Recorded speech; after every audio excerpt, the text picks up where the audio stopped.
कोई भी साम्राज्य अपनी सबसे कीमती चीज को, अपनी सबसे बड़ी संपत्ति को आखिर बचाता कैसे है?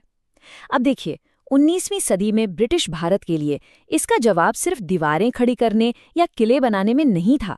नहीं, जवाब था अपनी सीमाओं को, अपने पेरीमीटर को लगातार बाहर की तरफ धकेलने में, उसे फैलाते जाने में।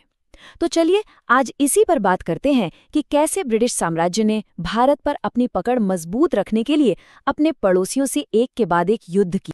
ये जो तस्वीर है ना, ये उस दौर की पूरी कहानी बयां करती है। 19वीं सदी में ब्रिटिश भारत की सरहदें कभी शांत नहीं रहीं। अब सोचिए, उत्तर में हिमालय की ऊंचाइयों से लेकर पूर्व में बर्मा के घने जंगलों तक और पश्चिम में अफगानिस्तान की उन खतरनाक दर्रों तक, हर जगह हर तरफ कोई ना कोई संघर्ष लगातार जारी ही था। तो फिर सवाल ये उठता है कि एक साम्राज्य अपनी सीमाओं को आखिर सुरक्षित करे तो करे कैसे? और यही वो बड़ा सवाल था जिसने ब्रिटिश पॉलिसी को शक्ल दी। उनके सामने दो रास्ते थे।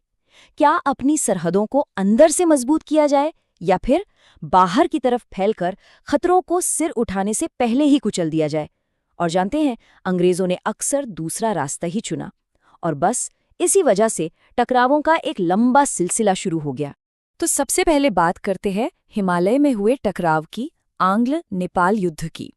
देखिए, हमारी कहानी उत्तर से ही शुरू होती है, जहां उस वक्त नेपाल का एक बहुत शक्तिशाली गोरखा साम्राज्य हुआ करता था। और ये जो लड़ाई थी, ये कोई छोटी मोटी बॉर्डर की झड़प नहीं थी, बल्कि ये हिमालय पर दबदबे की, उस पर कंट्रोल की एक बहुत बड़ी जंग थी। अब अंग्रेजों के लिए नेपाल बहुत ज्यादा महत्वपूर्ण था। क्यों? क्योंकि वो भारत और चीन के बीच एक बफर स्टेट का काम करता था, एक तरह की ढाल। लेकिन मुश्किल ये थी कि गोरखाओं के अपने भी बड़े बड़े इरादे थे। वो भी अपने साम्राज्य को फैलाना चाहते थे। जब उत्तर में चीन ने उन्हें आगे बढ़ने से रोक दिया, तो उनका ध्यान गया दक्षिण की ओर, यानी सीधा ब्रिटिश क्षेत्र की तरफ। और फिर टकराव का वो पॉइंट आ ही गया। मई 1814 में गोरखा सैनिकों ने तराई के बॉर्डर इलाके में अंग्रेजों के कब्जे वाली 3 पुलिस चौकियों पर हमला कर दिया। बस यहीं से चिंगारी भड़क उठी।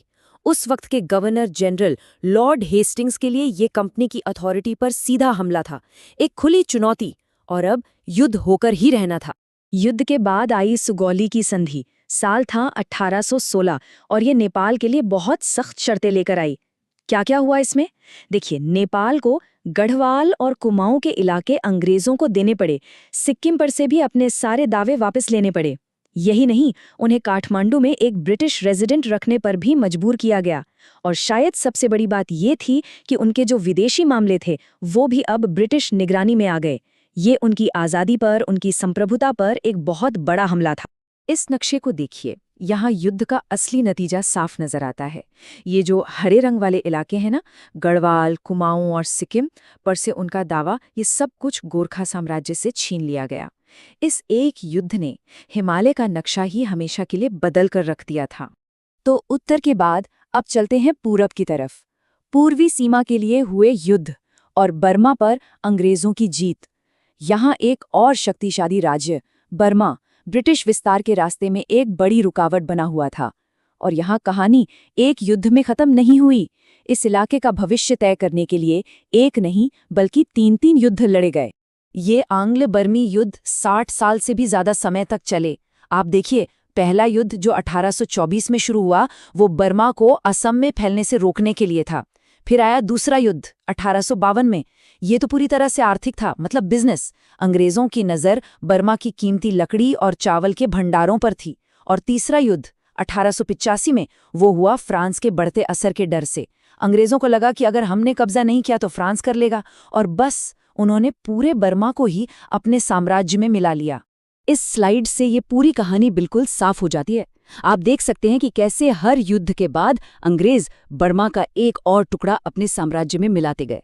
पहले युद्ध के बाद तटीय इलाके, दूसरे के बाद निचला बर्मा, और अंत में तीसरे युद्ध के बाद पूरा का पूरा राज्य ही ब्रिटिश इंडिया का एक प्रांत बन गया।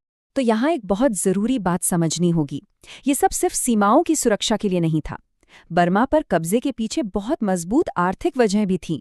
जैसा कि कहा गया है, इरावदी नदी का डेल्टा बंगाल और दक्षिण पूर्व एशिया में बढ़ती बस्तियों के लिए चावल का एक प्रमुख आपूर्तिकर्ता बन गया। सोचिए, ये डेल्टा पूरे साम्राज्य के लिए एक तरह से राइस बोल बन गया था और जंगलों से कीमती लकड़ी आ रही थी। अब हम आते हैं सबसे मुश्किल और सबसे उलझी हुई सरहद पर, उत्तर पश्चिम यानी अफगानिस्तान। और यहाँ शुरू होता है द ग्रेट गेम, दो साम्राज्यों का महामुकाबला। यहाँ अंग्रेजों का सामना किसी छोटी मोटी ताकत से नहीं था, बल्कि एक और ग्लोबल एम्पायर रूस से था, जो सेंट्रल एशिया में लगातार दक्षिण की ओर बढ़ रहा था।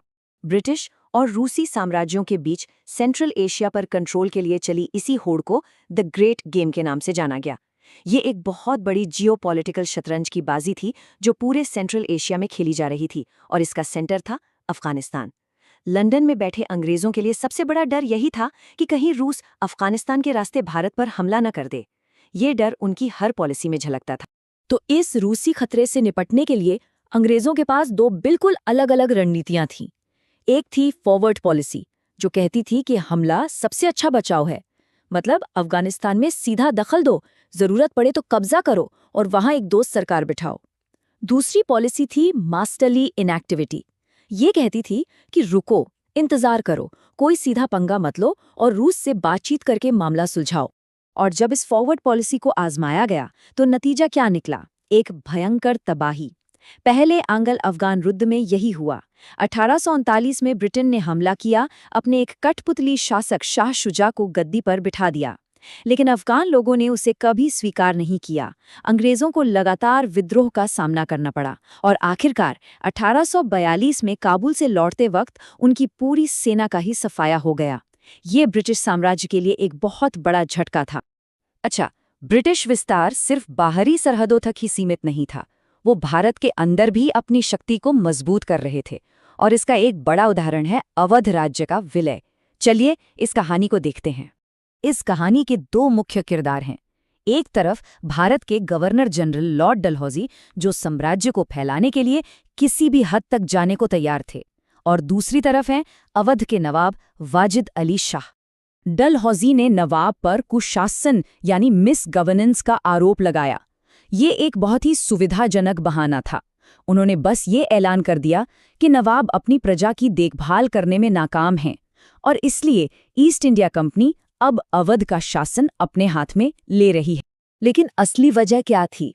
देखिए, बहाना तो कुशासन का था, लेकिन इसके पीछे एक बड़ा आर्थिक मकसद भी था। डलहौजी अवध को मैनचेस्टर में बने कपड़ों के लिए एक बड़े बाजार के तौर पर खोलना चाहते थे। मतलब साम्राज्य की राजनीति और ब्रिटेन का व्यापार दोनों एक साथ काम कर रहे थे। तो इस पूरे विस्तार के दौर की सबसे स्थायी विरासत क्या है? ये सिर्फ जीते हुए इलाके नहीं हैं। इसकी सबसे बड़ी विरासत है वो लकीरें, वो बॉर्डर जो नक्शों पर खींच दिए गए और जो आज भी इस क्षेत्र को परिभाषित करते हैं। इन तस्वीरों को देखिए। एक तरफ अफगानिस्तान के साथ की सीमा है, जिसे हम ड्यूरंड लाइन के नाम से जानते हैं। दूसरी तरफ तिब्बत और भारत के बीच की मैकमोहन लाइन। ये दोनों ही रेखाएं ब्रिटिश रणनीतिकारों ने अपने साम्राज्य की ज़रूरतों और अपनी सहूलियत के हिसाब से खींची। और इसका नतीजा क्या हुआ? यही कि साम्राज्यवादी सहूलियत के लिए खींची गई ये सीमाएं आज भी दक्षिण एशिया में तनाव और संघर्ष का एक बड़ा स्रोत बनी हुई हैं। इन लकीरों को खींचते वक्त ज़मीनी हकीकत को अक्सर नज़रअंदाज कर दिया गया और इसकी कीमत आज तक चुकाई जा रही है। तो अंत में ये सवाल सोचना लाजमी है, जब साम्राज्य नक्शों पर लकीरें खींचते हैं तो क्या वो लकीरें कभी सच में गायब होती हैं, या फिर वो पीढ़ियों तक इतिहास को प्रभावित करती रहती हैं और हमें ये याद दिलाती रहती हैं कि अतीत कभी भी पूरी तरह से अतीत नहीं होता।